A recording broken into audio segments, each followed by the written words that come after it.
Perfect. Yep. Ready? All right. So welcome everyone to the webinar this evening. My name is Dr. Marco Caravaggio. I'm a pediatric and family wellness chiropractor in Markham, Ontario. And tonight I'm going to be interviewing somebody who came into my life, I don't know how long ago, maybe a year or two more, I think, and kind of had some interesting things, and we had some good connection. I like what he's doing, and his name is Lucas, and I'll get him to introduce himself, and I'll be interviewing him a little bit because he's done some pretty interesting things with his life, and he's written a book, and he's got a lot of things going on, and I think it would be interesting for a lot of people, and he could share some insights on something that's often misunderstood in the public and has to get some more awareness out there. So go ahead and introduce yourself, Lucas. Perfect. Yes. So my name is Lucas Moffitt. Thank you for joining this evening, ladies and gentlemen. And yeah, so about myself, I'm a fourth-year student at the University of Waterloo. That's at the base. Surrounding that, there's a lot of things going on. I just published a book on Tourette syndrome, which is kind of what this interview is about, and we'll talk about that. That's the one. In addition to that, I'm involved in a few different startups. So I have experience working in everything from running a coffee shop to environmental projects. I'm based in South America. Technology as well. That was one of my most recent co-op jobs. I consider myself pretty proficient in technology. And so now kind of next steps looking at merging, especially now, the benefits of healthcare and technology and how we can create a solution. So what drove me here is kind of my passion for understanding and learning about basically why people do what they do and what causes us to act in certain ways. And so for me, that was driven by my own experience with a neurological condition called Tourette syndrome. And so Tourette syndrome, there's a lack of clarity, if you will, because there's a lot of information and research, but not all of it is the most cohesive, and some may be in disagreement with, other information. And so the journey which I wanted to embark on was really about trying to figure out how we could take these different perspectives, as well as my own perspective, and figure out how we could get that into something that was practical, universally available, and that could be put into the hands of people from any background, essentially, whether they're a young child or an older adult. And so once I kind of had that, made that decision, what was next was figuring out, who are the people that are, kind of experts in different fields pertaining to neurology and health, and how I can basically get in contact with them to get their perspectives. So really we can create something that's comprehensive with anecdotal and empirical evidence, which is how I ran into Dr. Caravaggio's path. So I saw an event hosted by Dr. Caravaggio.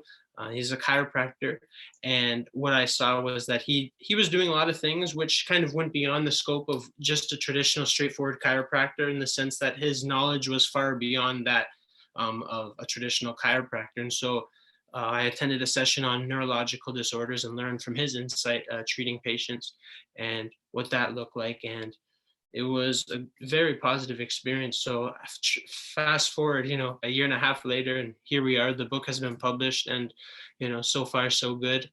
And now we're trying to see, who we can, help in terms of if there's information. And also I'm going to be talking about some of the things I did to, not just overcome the Tourette syndrome and live like an average life, but how to, actually begin to live optimally and reach your full potential, and how to channel that energy from the Tourette's into, productivity, basically. Perfect. That's great. Yeah, so I guess before I get started, like I kind of mentioned, we should probably put the old disclaimer out there before we get too deep into the details and stuff. So like I say, I'm not a medical doctor. We're not giving medical advice. I'm just having a conversation with Lucas. I just did my chiropractic for over 20 years now. I've just been interested in neurology in the brain, and we call it like a sort of a teaching on chiropractic functional neurology. I've done lots and lots of courses on, autism spectrum, ADHD, and all the different things. And just to kind of get just the concept of the brain and how we can kind of do certain approaches to the body that can help sort of bring up certain areas of the brain that might not have the same level of functioning as others, and try to balance things out and help the body function more appropriately.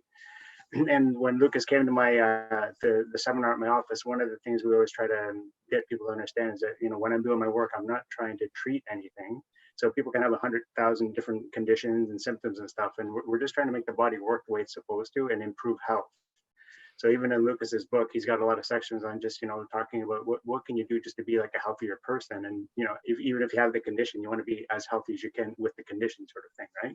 And then what kind of things you can do in your life.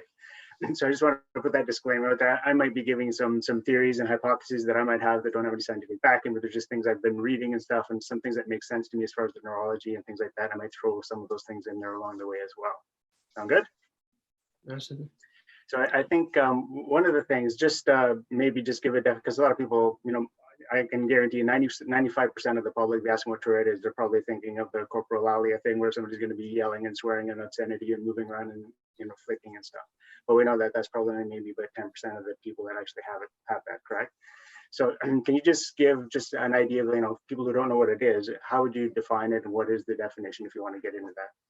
Yeah, absolutely. So I'll start off by saying, I mean, the definition, take this with a grain of salt because it varies for everybody, right? But generally, from my experience and working with people with the condition and doctors, what we say Tourette syndrome is, it's a condition where essentially it's a combination of kind of this urge to do something, this discomfort, this decreased inhibition, and kind of in combination with some sort of outlet, right? So for the way I describe it, kind of what the complex of, when a tic is about to kind of occur, when it's manifesting, and then when it's actually released and performed, it's an interesting process, but I kind of like to liken it to something like a mosquito bite, in the sense that when you get a mosquito bite, you notice there's a spot on your arm, you may itch it, and you feel that sense of relief, right? But when you stop itching it, there's kind of something in the back of your head going like, man, like I should probably scratch that, like,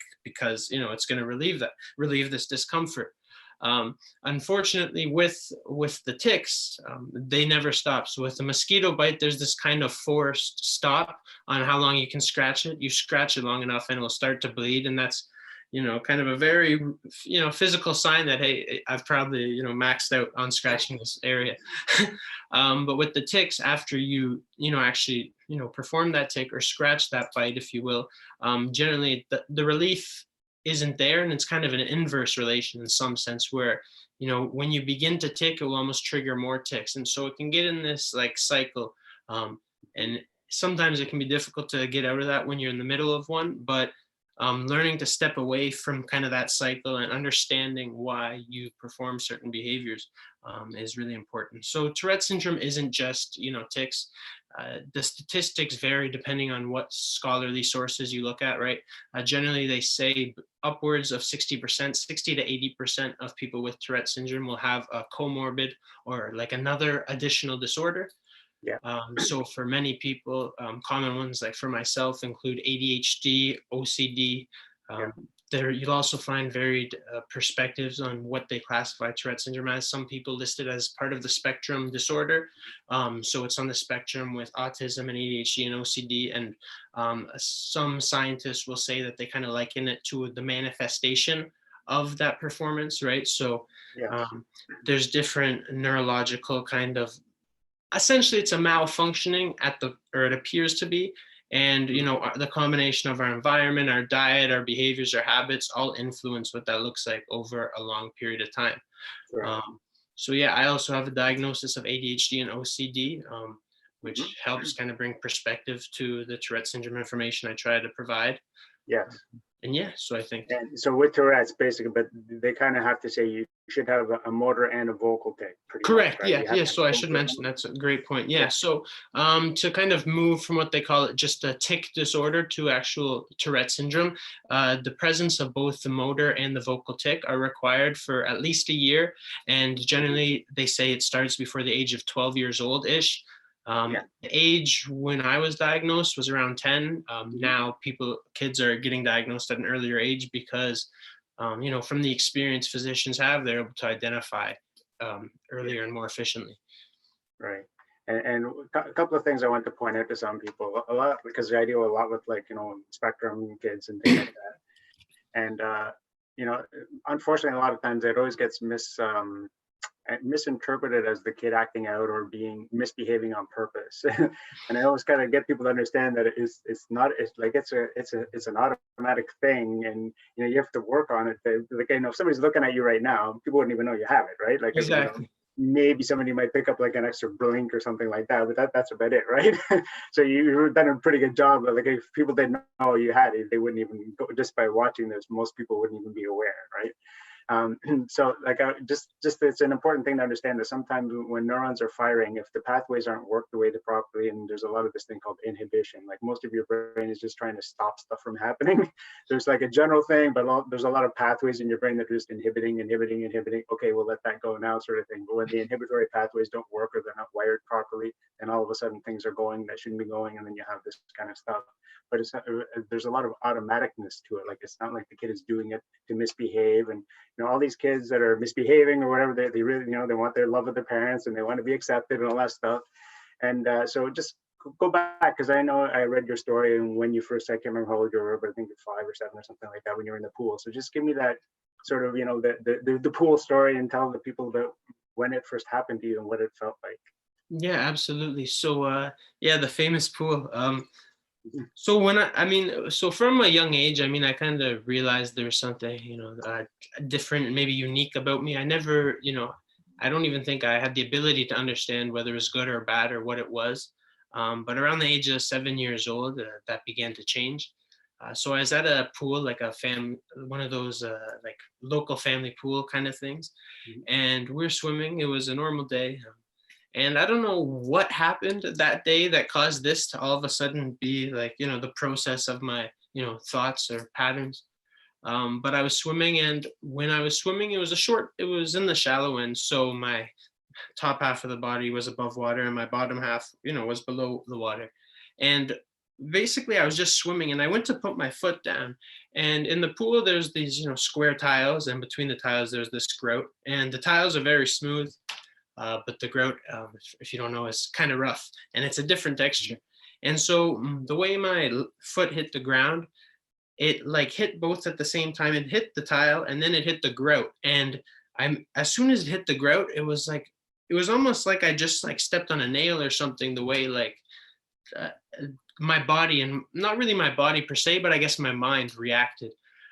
Because when my foot touched that tile, it was like all these alarms went off, and something, there was this imbalance, something, needed to be fixed immediately. And I don't know what drove that. It was my intuition or something, because the way my body just determined at that point to fix this imbalance was to go down and touch the grout with my hand. And it doesn't really make sense. And that's what the scientists are still trying to figure out, and the physicians to this day.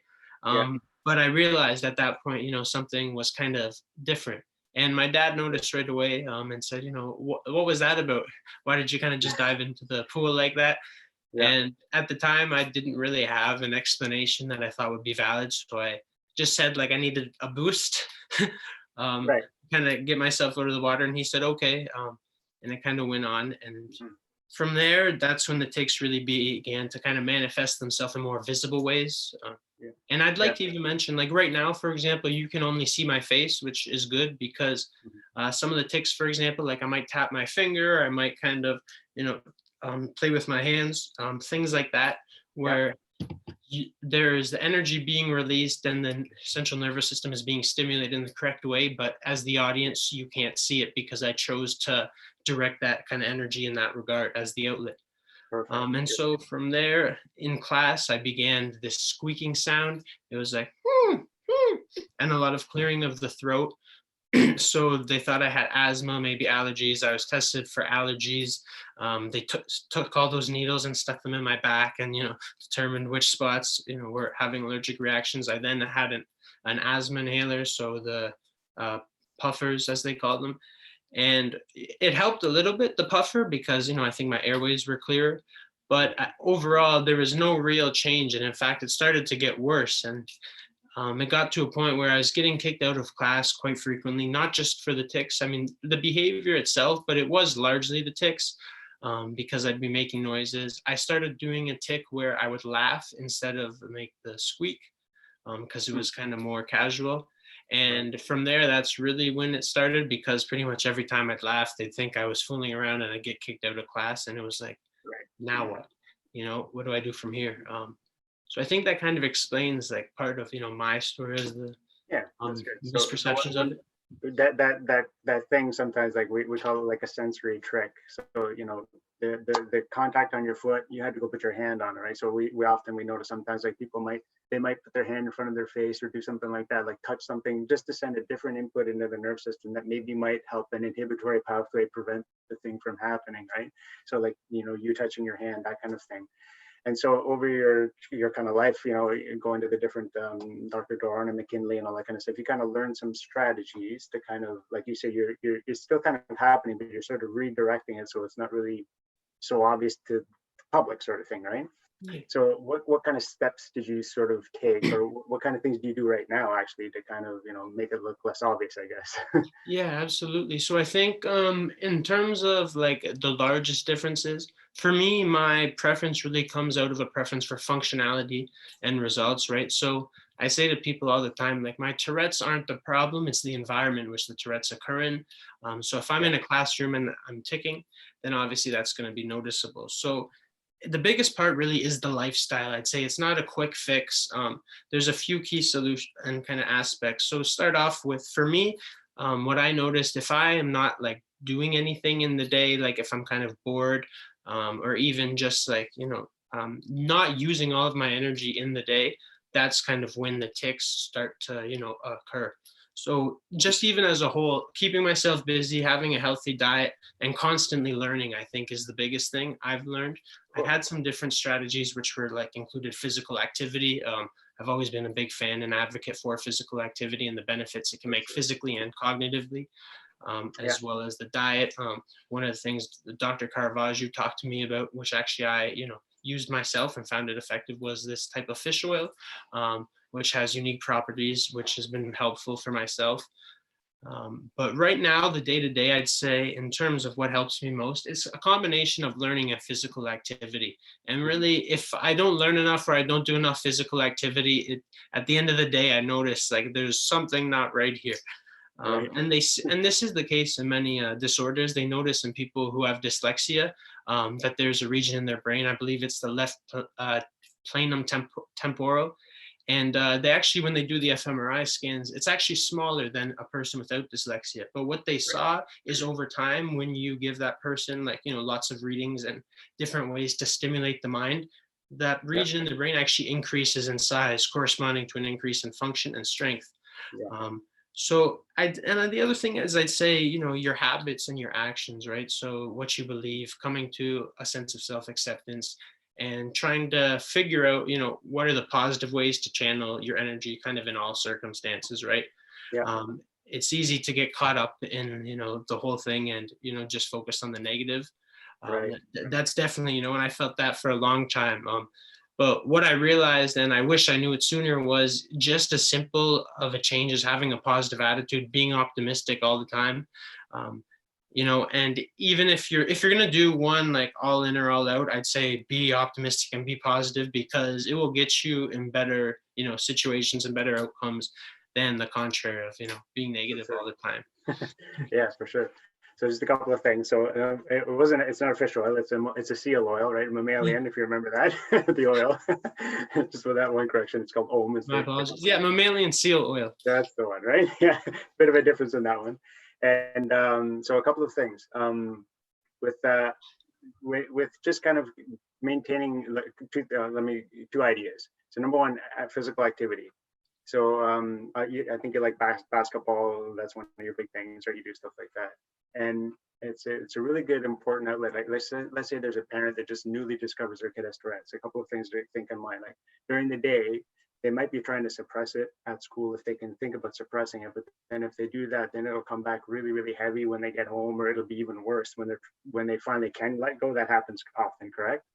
And so the other thing that parents should be aware of is maybe not getting the kid to do something right away when they get home. They need to decompress somehow. So what kind of strategies would you give a parent maybe that maybe is just learning the kid has Tourette's, or they're just kind of understanding it now if they have a kid in that? What would you recommend to them? Yeah, absolutely. Yeah. And so this actually, it was kind of funny because I was volunteering at a Tourette syndrome clinic at the time where this came to light, because there was one patient who was going to the clinic, and after school, his symptoms were really, really bad. And there was a lot of, concerns from the parent perspective. And when the questions were, began being asked, one of the biggest things right away was, yeah, he comes home from school and then he has to do 2.5 hours of chores right away. And it was almost like, well, of course he's going to have terrible tics. I mean, he's holding it in. So it's like he's under 8 hours of trying to keep this thing locked in, and he's finally ready to let it out. And then it's like, okay, now more work. And it's kind of like you look at it as like a beaker in a sense where, you can get to the halfway point, and then at the full way point, it starts to overflow. And so for people with Tourette syndrome, think of their beaker kind of being, constantly half full or at the 90% mark, where especially if they come home from school. And I'd say really kind of try and, understand what they're feeling. A lot of times they'll have a lot of thoughts or a lot of feelings going on, especially after school when they're trying to release their tics. So give them some time, give them some, basically give them obviously it depends on your child, but generally give them their own personal space, right? So that they can do something they would like to do or enjoy, whether it's for half an hour, it really depends on, the person. And then, if the chores need to be done, that's okay. At some point, right, the chores have to be done. But Right. see, maybe if they can do an hour now, an hour later, and in the meantime, they can watch TV or maybe they have homework. But trying to create that balance. I mean, if for them, can be kind of like there's the scale and they always feel like it's tipped on the wrong side.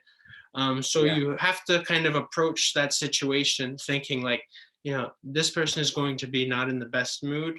How can I help them, be successful and achieve the goals we both want, but also, keeping that in mind so that we can have a positive environment.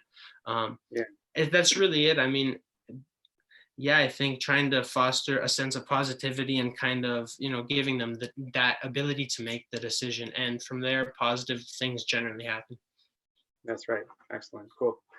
So just like from our neurology kind of framework of it, like you were describing, you said that there's dyslexia, usually there's a left brain. So the way we kind of look at it in our functional neurology stuff, we kind of look at the functionality, right brain, left brain, and a lot of the comorbidities with the whole Tourette's, if you want to put it in the spectrum, we kind of say typically the right side of your brain will put the brakes on your body and prevent things or slow things from happening, and the left side would make things go, sort of thing. And we typically say, we have a Ferrari engine on the left side and we have bicycle brakes on the right side. So things are going all the time, but the brakes aren't happening, and that's why stuff is going all the time. And so like the way I kind of look at it is, the whole spectrum, there can be a lot of comorbidities because generally when the right brain is negatively impacted by whatever it is that happens in youth, depending on how big it is and what spots on the right side, it'll cause different things. It might just cause like a high functioning, Asperger person, or it might cause, if it's maybe affecting basal ganglia and some connections in there, then it might be causing like a tic thing or a Tourette thing. But because the right side is generally affected a lot of different parts, then those comorbidities might all come together because it's generally a right brain kind of problem. And some of the things I might look at, if the right hemisphere is not working as good, then, this side is controlling, we call it motor control on the left side of my body, but involuntary stuff on this side. And usually the brain is inhibiting things in the body, but when it doesn't inhibit things, this muscle here, for example, the sternocleidomastoid might get tighter and cause the person to have a right head tilt. And we might look at their eyes and say, one pupil is not constricted. We know when you're calm, your pupils are pretty small because you're relaxed, but when you're in fight or flight, they might be bigger. So if one side is not working and not inhibiting, it might look like a bigger pupil on one side compared to the other, and things like that we might be looking at. And a lot of times the connectivity is an interesting thing too, because, typically, for a normal functioning brain, there's a lot of like overlap, cross-crawling, cross-pollination and talking before things happen.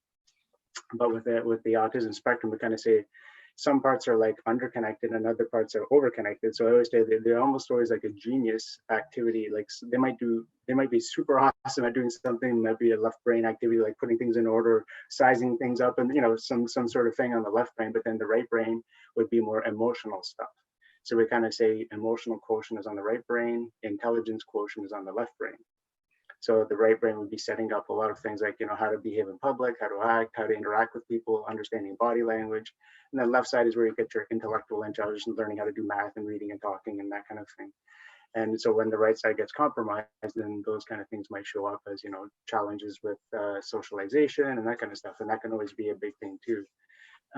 So I know like a lot of times I know with somebody like with Tourette's or any kind of condition, they're always, I don't want to say they want to make an excuse for it, but like what you said, when you went down and had to touch the water and when you came up, you had to kind of like make up a story for your dad to make it seem real, like make sense to him.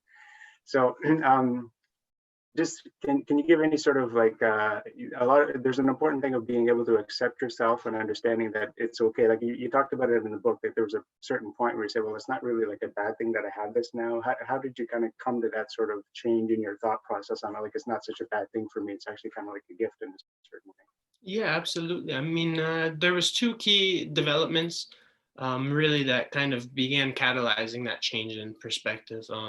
The first being when at the time when I was in grade 10, I was fortunate enough to see a psychologist named Dr. Duncan McKinley, and at that point I hadn't met anybody else with the condition, and so for me it was always very confusing. I went to different doctors across Ontario, across Canada, and nobody really had any sort of answers, and but there was no models which I could look at, or frameworks and see, okay, like frameworks for success. And Yeah. when I met Dr. McKinley, and his vocal tics were significantly worse than mine. In fact, that was kind of the trademark of him. I could kind of hear him coming down the hall. Down the hall, right?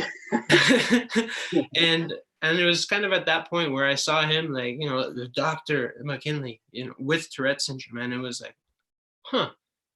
Because at that point I hadn't even thought anything like that was even possible for somebody with this disorder, and there it was, very in front of my eyes, kind of saying otherwise. And it was kind of like a light bulb went off in my head. Something changed, which made me realize, like, if he can do it with this condition, my condition is not an excuse to not be able to do it. And so in that point, then the onus then fell on me rather than the condition. And at that point, I had to begin to accept and understand, well, okay, if this is how I am, if this is, what I'll be facing, what are the things that can turn this negative into a positive, essentially. So one of the things about having Tourette syndrome and ADHD is I have a lot of energy generally. So probably a lot of parents will see the kids with ADHD, they have trouble sleeping in the evenings, sitting still. So really figuring out ways that you can optimize that energy into productive means. And that was a huge one, because for most people with Tourette syndrome, they'll find a similar thing. The only time their symptoms kind of stop is when they're doing something that they kind of really enjoy, that kind of uses like their cognitive like space, like their tools essentially.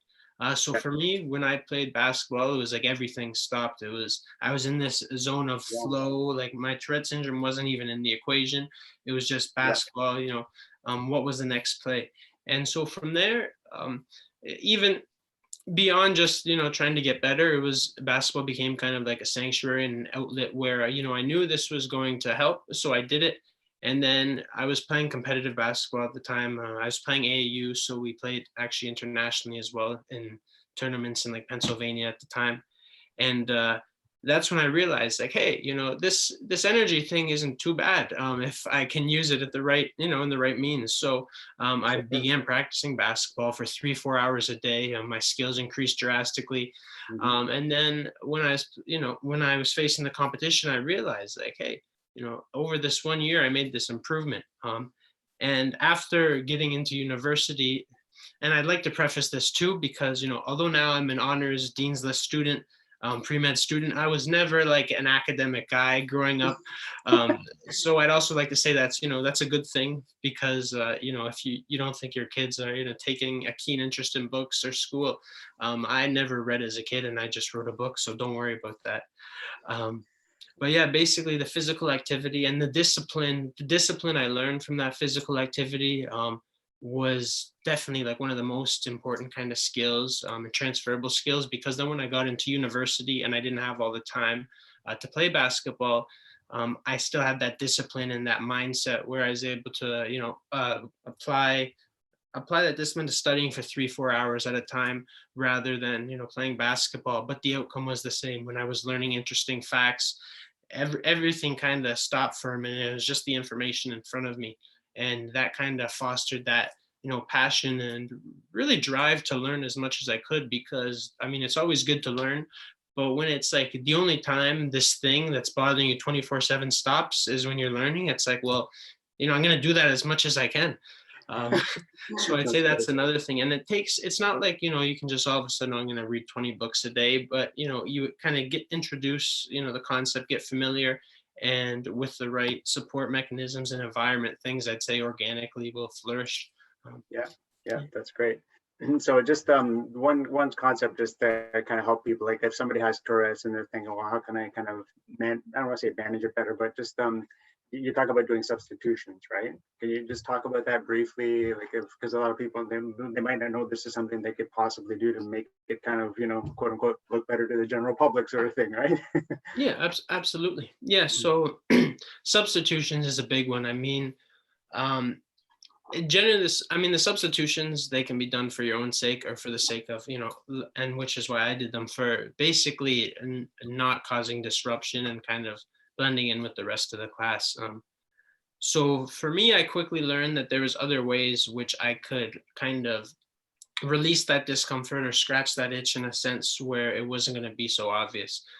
So when I was younger, I used to be throat clearing, laughing, even squeaking sounds, where from there I've kind of learned how to transform them and have that outlet in physical activities. So tapping of the finger, which I think, and sometimes even I'll just kind of, pinch my fingers like that together. And as weird as that or illogical may sound, it's because the fingers are like the nerve endings. So there's actually a lot of stimulation which occurs when you do that. Yeah. And if you move two fingers, it doesn't make a sound, but you can get that same stimulus kind of going to the brain. And when you do it for long enough, the tics kind of substitute themselves. Because the other thing, which is kind of unfortunate, is the more you do the tic, perform that action, the more your body is primed to do that action, and you kind of reinforce yourself doing this unintended behavior, Right. which with Tourette's, that's just part of the package. So kind of transforming that into, yeah. Yeah. That's a big thing too, because it's almost like there's a whole term we call neuroplasticity, right? Like we say, neurons that fire together, wire together. So the more you use them, the more they get used to using them, and then they get super efficient at doing it. So if you have this tic, so like you say, that's actually a good one, because like there's a thing in the brain called the homunculus, which is like a representation of how much nerves in that part of your brain are dedicated to a body part. And the fingers are a huge representation, and the other one is the tongue. And I know a lot of times people have like tongue tics that, it's in their mouth, you don't really notice it, but it might be, going up to the roof of their tongue or that kind of thing. So substituting another sort of large representation thing, like, the lips or something like that, even just doing like something like that might be like a sensory thing that might not look, too weird. It might be, instead of, maybe, flailing a hand or something like that, right? But that's kind of an interesting one, pressure, fingers, touching, that kind of thing. That's interesting. And so that's pretty good so far. So give me an idea about the book. What gave you the idea to write the book, and how long did it take? And now that it's out, tell us a bit about the name of it and that kind of thing. Yeah, absolutely. So the idea to write the book kind of came organically through exploring the problem. So I knew I wanted to create some sort of resource that could help provide useful information and kind of a framework for learning to live with this condition, not just living with it, but really, thriving and reaching your full potential. And so I was volunteering for a clinic at the time, and basically I was trying to figure out what is going to be the best way to get this information to the people who need it most. And I considered mobile applications, website, blogs. But the thing about books is really that they're accessible to anybody. That's part of the reason why I chose to write in a way where I say it could be understood by a smart 10-year-old. It does have some academic aspects, but it's kind of general writing. And when I was speaking to kind of stakeholders in the space, they're like, yeah, a book would be great. And then that's when I reached out to Dr. Duncan McKinley, who kind of wrote the last book that was kind of similar, written from somebody with the experience. And Yep. he wrote it in 2008, I believe. And it was a great book. It's still a great book. But the thing is, just some things have been, new information has been discovered, and also just kind of creating something that has, because everybody with Tourette syndrome is different. So creating something that's a bit, more modern. And so after I kind of came to that idea, it was really a matter of, okay, what's next? Because I'd never written a book before. So Right. I had no idea where to start. So I was fortunate enough to be put in touch with my editor, Susan Fish, who was part of the incubator program. And I basically just asked her like, hey, I have this, I know it's a crazy idea, but do you think this is at all possible? And she looked at me and she's like, yeah, absolutely. I'd be happy to edit it for you. I was like, oh, okay. So at that point, it was like, I looked at it, whether, if I wrote this book and it sucked, whatever, then I'd be at the very least, there would be no loss. I'd be in the same position. Whereas, if it went well, then who knows where it would go. So Yeah. fortunately, it did go well. From that point, from kind of talking about it, it was October 2018. And so I explored the problem more, attended some conferences, including at the Cornell Medical Center in New York. And from there, I kind of developed enough information and also began developing the connections, with Dr. Caravaggio, as well as Dr. Morton Doran and Dr. McKinley. Dr. Morton Doran, he's a retired surgeon with Tourette syndrome and a member of the Order of Canada. And so I was fortunate enough to speak with him and get his insight. And so with, these three kind of experts in kind of various fields provided great complement. Then I basically spent about the next 10 months working on it. The first 6 months, they were long, but the next 4 months were much longer. The reason for that was because I was fortunate enough to receive funding from the university to write the book. But when you apply for that funding, you have to apply with timelines and key accomplishments. And basically, I said I'd have it done for this date. And so I had to do that. And so it definitely took a lot of work. It takes a while to write a book, but I'd say it's definitely possible for anybody who is interested in it or kind of thinking about it, for sure. Especially now, if you have the opportunity to be at home. Yeah, exactly. So there's the book. So just tell everybody what it's called and where they can get it. Yeah, so the book is called TikTok Go, Overcoming Tourette Syndrome. It's available on my website, tiktokgo.shop. That's TICTOCGO.SHOP. It's $24.99. And yeah, it'll ship pretty quickly, I think. All the orders are fulfilled through Shopify, so it's I've had no problems with it so far. That's great. Yeah, it's been great.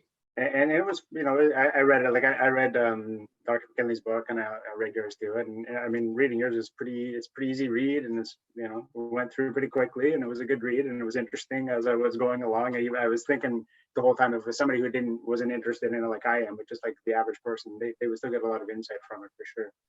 And that's good. And I was even able to give you a little bit. Hey, that's me. And yourself. Yeah, like I said, I don't treat it, but I just have some insights on brain health and that kind of thing. So maybe we'll just kind of throw in a couple of those little things. So just asking about, how to keep your brain healthy and things like that.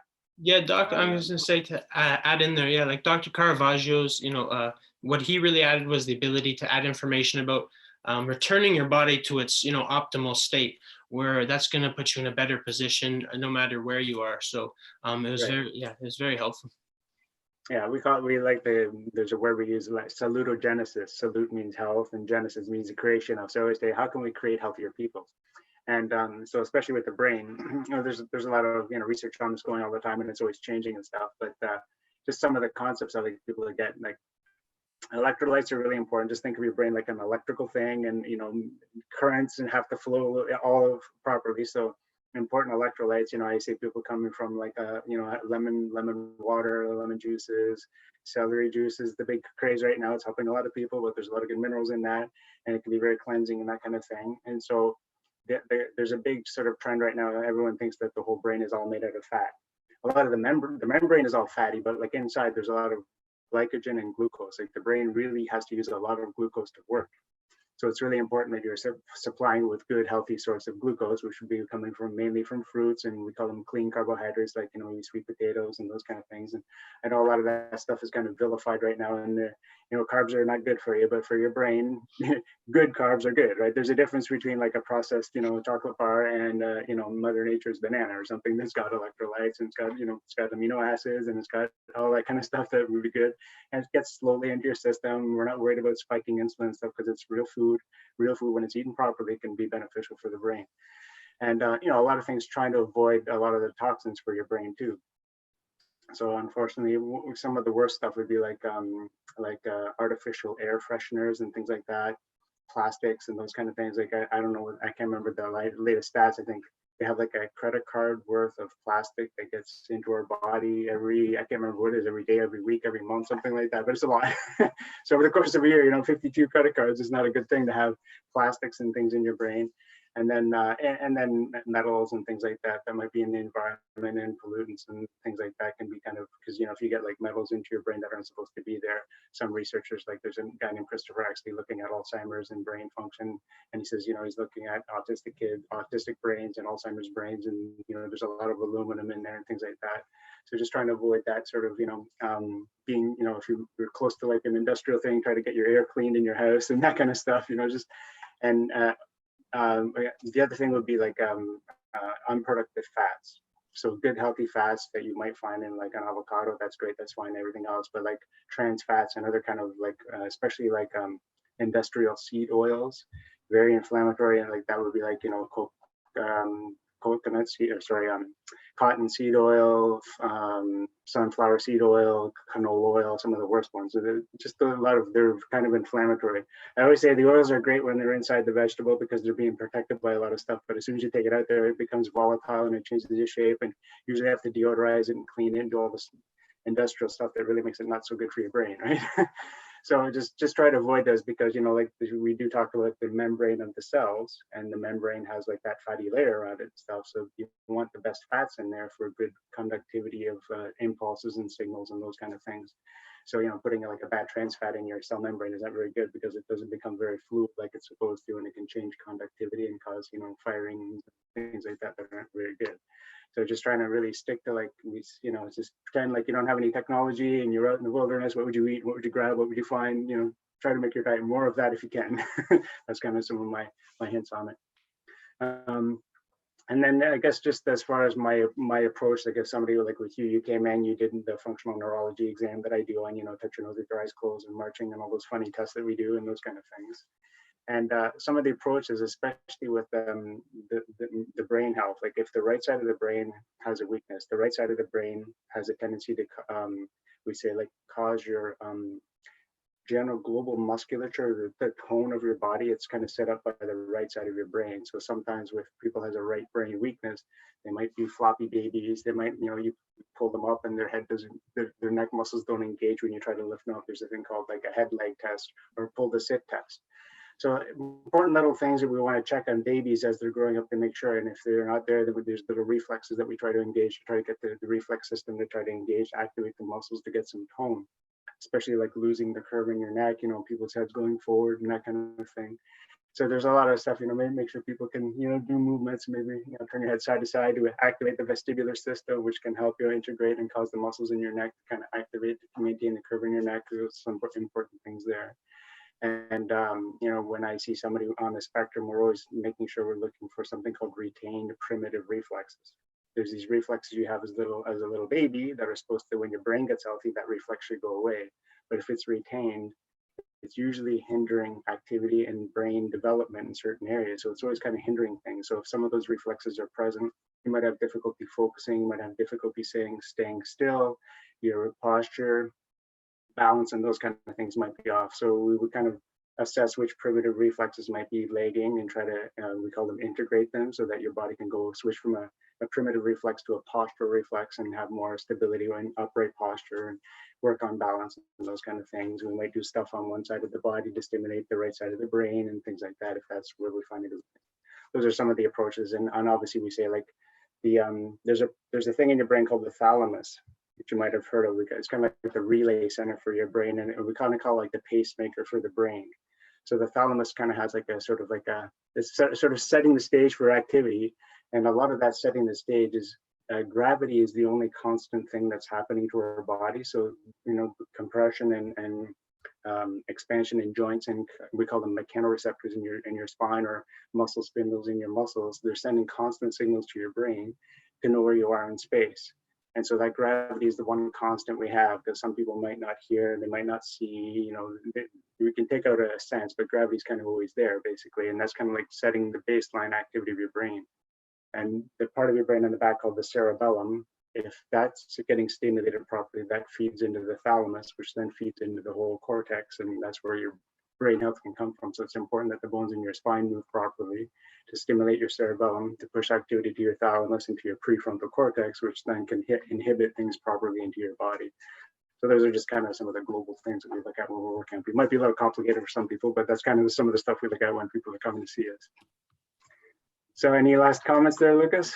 Yeah, absolutely. I mean, I think a good note to end on is, I guess, willpower in a sense, and kind of, really, I think what I learned was a lot more things are possible. You have to be willing to fail, and get comfortable being uncomfortable, and, trying new things and learning, especially for people with Tourette syndrome, right? They may feel uncomfortable more than comfortable all the time. So just getting familiar with new situations, new activities, and really understanding, once you begin to accept and, I mean, basically, be comfortable with who you are, and then begin pursuing growth on a long-term basis. I mean, no matter what happens, almost always the result is going to be positive. So I'd say that. Yeah. That's great. So we have a few people watching, so I'm just going to open it up. If somebody might have some questions or something for us, go ahead and type in a question. I'll see if any questions come up. And so we'll be here for a little bit. And if no questions come up, then we'll thank everybody for being here. I wanted to kind of keep it under really 50 minutes, and we did that, so that was good. So I'm glad everyone kind of participated and came with, maybe I have a question. Ali asked him a question. Dr. Marco, what would a high functioning person with Tourette syndrome look like in comparisons to someone with low functioning? Is there a spectrum? For Tourette, I'm not exactly an expert on that, but like I said, all the spectrum disorders, they call it a spectrum because, like, for him, for example, it might just be a blink. That would be like a high functioning, a blink, that might be it. But then, somebody that has a big challenge, they might be flailing their arm and actually, doing the vocalizations. And I've seen footage of, basically the girl was taking like pretty much every fourth or fifth sentence, she's saying a bad word and flailing and moving her head, right? So it can be really, really bad, right? So it's kind of like autism. I can have like a non-verbal floppy kid that doesn't do anything and just is sitting there. And then I can have another kid that looks totally fine and maybe just doesn't get a joke or a pun or something like that, which is on the other end, right? Everything else is okay, but they just that little social thing. So that's kind of the spectrum there. Jenna says, very interesting. Thank you so much. Thank you. Thank you. Any other questions? Let's see.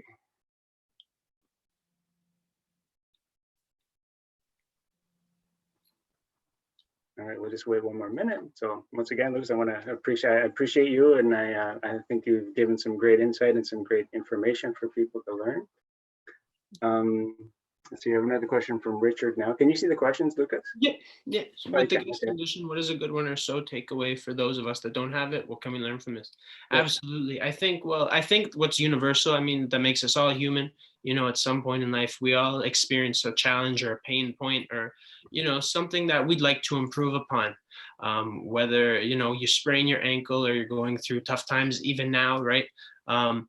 Basically utilizing the resources you have in your environment, being resourceful, and really understanding like we're all capable of doing great things, and really focus on that. I mean, if you looked at like my LinkedIn profile, I mean, I'm involved in quite a few activities, and Tourette syndrome is just one part of those. And so I'd really say like what Tourette syndrome has taught me is don't be afraid to fail. And yeah, like always be thankful. Those two things are going to take you far. Yeah, that's right. And there's one of my mentors from my past. I have sent some videos of his in the past to my patients. Is Dr. John DeMartini, and he does this thing called the quantum collapse process, where people kind of get polarized, or they're thinking, well, this is all bad, like like a situation like the lockdown or whatever it is, right? And he says every situation always has a positive and a negative to it, but sometimes people just get fixated on one thing and they can't see the other side of it, but it's always there. Even like this, it's a condition. But then you're up, you're learning, you're gonna write a book, So how bad it might be on one side, there's always positive coming out of it. And then so this might actually eventually get into somebody else's hands and might totally transform some other kid and make them say, you know what, I'm not gonna take this as like a bad thing. And then we'll have the next Prime Minister of Canada or something, who knows, right? So that kind of thing, right? So it's really kind of cool. Ali, you see his comment there? Lucas, congrats on the book. Now, as an author, what are your next goals regarding Tourette syndrome? Yeah, absolutely. That's a good question. So now that I've, well, I guess, I mean, I haven't mastered it, but I think now that I've, had quite a lot of progress in the student aspect, I've, been fortunate enough now to join as a director on the board of directors for Tourette Canada. So that's the national organization. And so now I plan to begin working towards the practitioner aspect. So it actually with this lockdown, I've started studying for the MCAT, begin the process towards medical school application so I can become, a practicing Tourette syndrome psychiatrist. And Richard Idles, what kind of doctor you wanted to be? Yeah, perfect.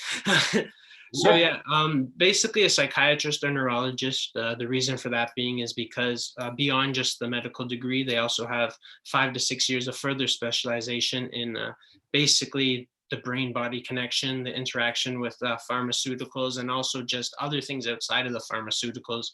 The brain is incredibly complex. So that's kind of what I want to do and kind of work towards creating more information and a better understanding.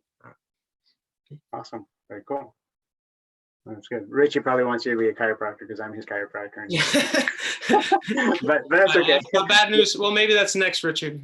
But we'll still stay connected, and hopefully we can continue to maybe you were talking about maybe doing some stuff together. And like I said, if I could get my hands on a lot more people and do some more neurology testing and try to work on a lot of that, that I'd really love to do that. So that would be great. Absolutely. Yeah, I think now's a perfect time to begin, fostering collaboration and work on next steps. Yeah, for sure. Like I say, I don't know everything. I just know a couple of small things in a small sort of sector of stuff, right? But then people coming together. We always say it always takes a village, right? So there's a lot of different aspects, from psychological, mental, life, and coaching, all that kind of stuff put together. It can definitely help anybody, right? So we always say bring up the help of the person, and whatever they have, they're going to be a better person for it, even though they have the thing, right? Yeah, that's great. All right, so I think we can end it here. So I appreciate you very much, Lucas. That was great. Very informative. Thank you, Dr. Marco and Lucas. All right. So we'll say goodbye. Thanks, Lucas, for being here. Thank you. Have a good night, folks. And thank you, Dr. Caravaggio. And Network Family Care Center. That's Dr. Caravaggio's practice. Great place once it's open again.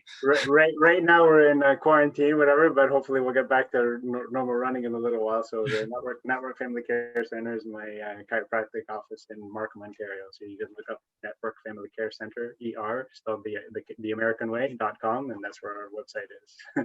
All right, thanks everyone. Bye. Bye-bye.